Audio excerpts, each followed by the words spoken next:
Les amis, souvenez-vous, il y a encore quelques semaines de cela, je revenais d'une conférence de presse chez Suzuki où le constructeur Damamatsu révélait ses plans pour l'avenir, avec notamment des ambitions très grandes concernant sa garantie qui passe à 10 ans, une baisse de prix importante sur une grande partie de sa gamme, ou encore le tarif final de la GSX-R 1000R en France. Et il restait une information, une dernière petite précision que nous n'avions pas eue sur le prix d'une nouvelle machine qui allait arriver chez Suzuki, qui avait été dévoilée à l'EICMA 2025. Il s'agit bien évidemment de la toute nouvelle SV7 GX, un crossover léger qui veut venir s'insérer dans cette catégorie extrêmement polyvalente et surtout très chahutée. On est quand même sur un secteur qui est extrêmement occupé. Et aujourd'hui, nous savons enfin le tarif de cette moto et je vais donc vous la détailler sous toutes ses coutures afin de savoir si, oui ou non, Suzuki est sur une bonne piste et ils vont réaliser une machine extrêmement intéressante,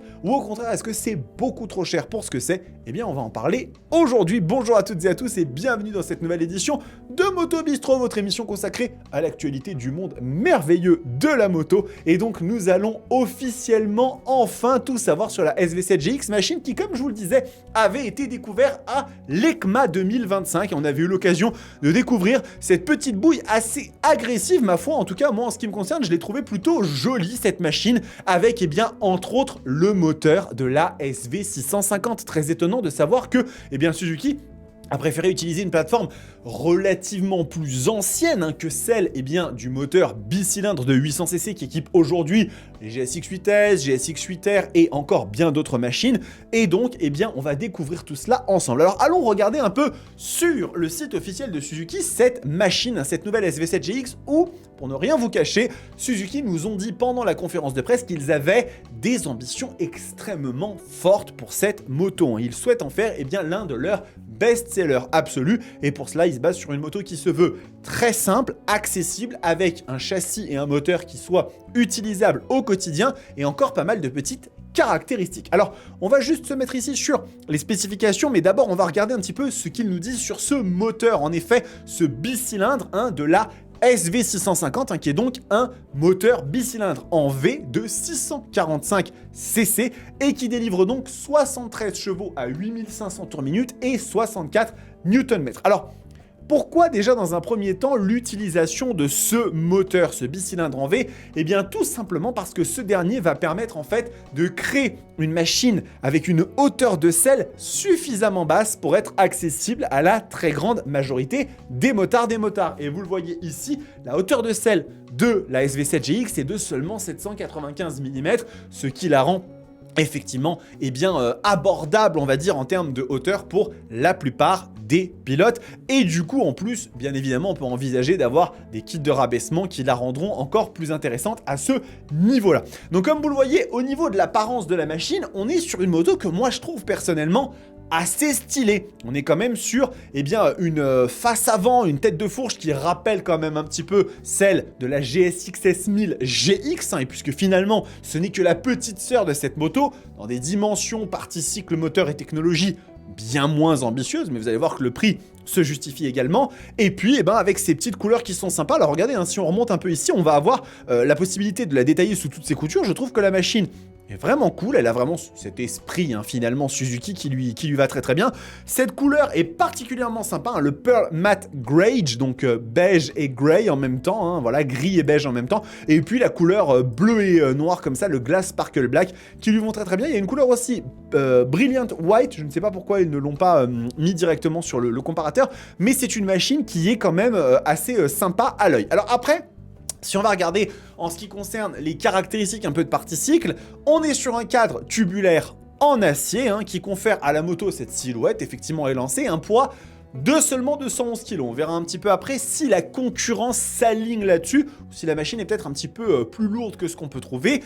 Et en termes de partie cycle, c'est là qu'il y a des choix qui sont faits par Suzuki qui pourront être discutés par certaines et certains. Après, c'est à mettre en fonction effectivement du prix de la moto, mais vous allez voir que déjà on est sur une fourche standard et non pas une fourche inversée, fourche avant de 41 mm avec une course de 125 mm. On voit clairement qu'on est sur ce principe de crossover, de trail un petit peu sportif. Ça va de soi qu'avec un moteur comme ça, c'est pas non plus une machine qui est faite pour rouler à des vitesses incroyables ou aller faire du circuit, mais le débattement de la fourche nous montre bien qu'on est sur une moto qui est plus à destination de la route, avec donc du coup l'amortisseur arrière ajustable en précharge, et après, en termes de freinage, on a du Tokiko avec des disques de 290 mm associés à des étriers 4 pistons qui, comme vous le voyez, sont des étriers très probablement axiaux et non pas radiaux. Donc ça, c'est quelque chose qui est un petit peu étonnant. C'est un choix aussi, encore une fois, qui est probablement fait pour gagner du poids. Et donc, quand on reprend un petit peu eh bien, toutes les dimensions ici, vous voyez que la machine fait donc 211 kg, 17,4 litres d'essence. Alors, comme ils expliquaient sur la partie moteur, c'est un moteur qui est relativement peu gourmand, 4,2 litres au 100, ce qui nous donne pas loin de 400 km d'autonomie théorique sur la machine. Donc, ça reste quand même assez intéressant pour ce type de moto qui se veulent être un petit peu voyageuses.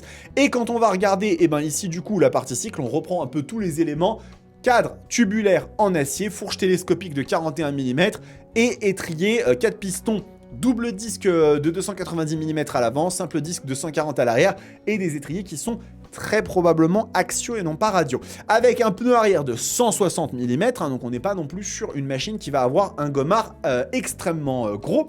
Et après, si on descend, eh ben on a des équipements qui sont intéressants. On a une bulle réglable, un port USB-C intégré. Ça, c'est quelque chose que je souligne parce que je trouve que c'est plutôt bien. Tous les constructeurs ne le font pas encore, même si ça commence à se démocratiser.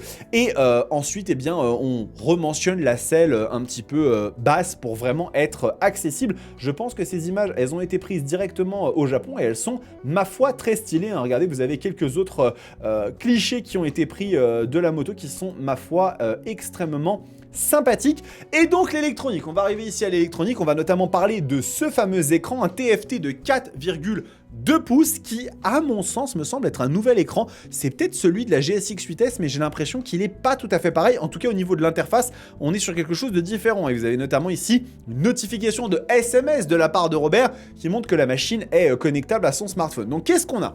On a le fameux SIRS qui donc comprend toutes les petites assistances de gestion de l'accélérateur quand vous êtes à basse vitesse, le fait que quand vous passez la première, si vous relâchez tout doucement, la moto va avancer un petit peu, le easy start pour démarrer la machine sans avoir à appuyer, laisser appuyer sur le démarreur. Ce sont autant de petites facilités comme ça que Suzuki met en place. Ce qui est intéressant, c'est qu'on a des modes de conduite. Donc on a un mode A, un mode B et un mode C, de façon à pouvoir un peu moduler en fonction des conditions de la météo et de vos envies si la machine va donner plus ou moins de puissance. Le réglage du contrôle de traction sur 3 modes qui améliorent effectivement le contrôle du pilotage, et on a un shifter up and down. Donc je dirais que globalement la moto n'est pas mal dotée, hein. Surtout quand on va regarder ici qu'on a eh bien, le petit port USB-C. Je trouve que globalement, ça fait quand même assez plaisir. Après, effectivement, ce n'est pas nécessairement la moto la plus dotée à ce niveau-là, mais elle a le mérite d'avoir tout ce dont on a besoin. Au minimum, j'ai envie de dire que c'est quelque chose qui est assez dit là-dessus. Et donc, c'est la première machine qui sort comme ça chez Suzuki à avoir officiellement cette mention 10 ans de garantie. Hein. Donc, vous le savez, je vous en avais parlé dans la vidéo sur ce nouveau programme de garantie chez Suzuki qui, tant que vous entretenez dans le réseau, hein, chaque année, vous entretenez la machine dans le réseau, eh bien vous aurez 1 an de garantie supplémentaire jusqu'à 10 ans, et ça je trouve que c'est vraiment très très cool. Maintenant, on va aller regarder un petit peu le prix de la moto, parce que c'est ça qui va un peu nous amener à faire le point, on va dire, la conclusion, le point d'orgue en fait finalement de la présentation de cette SV7GX. Et donc cette moto, elle vaut exactement 7 999 €. Hein. Je vais même remonter un petit peu comme ça, vous le voyez. 7 499 €. C'est l'une des machines aujourd'hui les plus accessibles chez Suzuki en termes de prix, et il est vrai que, sachant qu'elle est compatible permis A2, hein, c'est intéressant de le savoir, c'est un tarif qui fait réfléchir, parce que effectivement, la SV7GX n'est pas la moto la mieux dotée en termes de partie cycle. Quand on regarde la fourche, quand on regarde les étriers, et on peut se poser la question de comment le public va réagir face aujourd'hui notamment des propositions chinoises qui souvent dans ces gammes de prix offrent des étriers Brembo, des mètres cylindres radio, etc., etc. Eh ben écoutez, j'ai regardé un petit peu ce que la concurrence proposait, et il est vrai que déjà du côté chinois, en ce qui concerne en tout cas QJ Motor et CF Moto, on n'a pas véritablement de crossover. Ce sont plutôt des trails pur jus, et il va falloir plutôt s'orienter sur nos amis européens et japonais pour trouver eh bien, des équivalences un petit peu. Et du côté de chez Yamaha, je pense que la concurrente principale de la SV7GX, c'est la Tracer 7 directement, qui est une moto qui... Bah vous le voyez, hein, déjà, elle est sensiblement plus chère, hein, 9 999 € sur la version boîte manuelle standard à 6 vitesses. On n'est même pas sur une version GT ou quoi que ce soit. Après, attention, hein, cette moto, elle est quand même extrêmement intéressante et d'un point de vue partie cycle et techno, elle est quand même un petit peu plus poussée que la SV7. On a un écran TFT qui d'ailleurs est directement dérivé de la MT-09 et qui est très très bien, avec une fourche inversée, avec des étriers radio. En fait, elle bénéficie de toutes les évolutions qu'a eu la MT-07 dans sa dernière version. Et donc, c'est un choix qui peut être très intéressant, mais qui coûte quand même 2000 € de plus, ce qui n'est pas négligeable. Ensuite, vous avez bien évidemment la Triumph Tiger Sport 660, qui elle aussi est une machine très intéressante, avec le seul 3 cylindres de la catégorie et qui... pour le coup, peut vraiment faire une différence pour les motards, des motards qui adorent ce comportement moteur, et je peux le comprendre parce que c'est vraiment quelque chose d'assez particulier avec ce petit sifflement. C'est une machine qui est très jolie, hein. On a plusieurs couleurs qui rentrent vraiment bien sur cette moto et qui lui donnent un petit côté assez sulfureux, assez sportif. Néanmoins, étrier axiaux aussi, alors qu'on va avoir une fourche inversée. Donc on est à peu près à mi-chemin avec la finition Triumph, ça va de soi, mais toujours un prix sensiblement plus élevé, hein. On est encore à presque 2000 € de décalage. Et finalement, nous avons eh bien, la Versys 650 qui, elle, est à 8500 € et qui vient peut-être être la plus sage, on va dire, avec le moteur de la Ninja 650 ou de la Z650, mais avec des couleurs qui sont, ma foi, assez sympas. C'est une machine qui est plutôt jolie, hein, je trouve, avec, eh bien, fourche inversée, mais étrier action, hein, donc on est à mi-chemin avec de la techno, hein, avec le tableau de bord TFT, avec le contrôle de traction, le KTRC, connexion Bluetooth aussi au téléphone.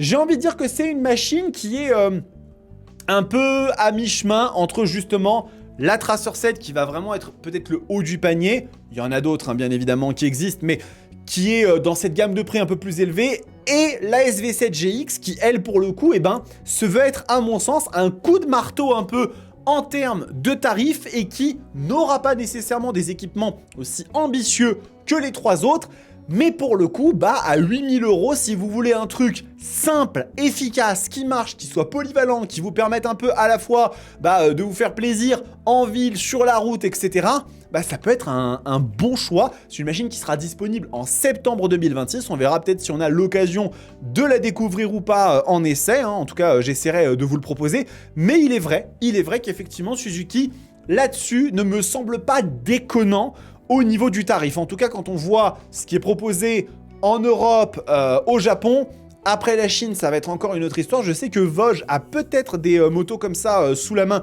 qui peuvent être intéressantes. Après, je vous le rappelle quand même que le réseau Suzuki, ça reste autre chose. La garantie 10 ans chez Suzuki, c'est encore un argument très très fort. Écoutez, dites-moi un petit peu dans les commentaires ce que vous pensez de cette SV7GX. Est-ce que c'est une machine qui serait susceptible de vous séduire? Si vous êtes permis à 2, si vous êtes permis à, que vous cherchez une machine comme ça un petit peu façon crossover, c'est pas un véritable trail, hein. L'idée, c'est pas véritablement d'aller dans les chemins, de barouder, mais plutôt d'avoir une moto polyvalente sur la route. Écoutez, dites-le moi dans les commentaires, je suis extrêmement preneur. Et en attendant, les amis, on s'arrête là pour cette vidéo. N'hésitez pas à vous abonner à la chaîne si ce n'est pas encore fait. J'ai pas mal de petits trucs intéressants à venir, et notamment l'essai de la F450 GS chez BMW, moto qui était très attendue et qui, elle, pour le coup, a des aptitudes baroudeuses assez élevées. Voilà, en attendant, les amis, prenez soin de vous, kiffez vos bécanes. Ciao!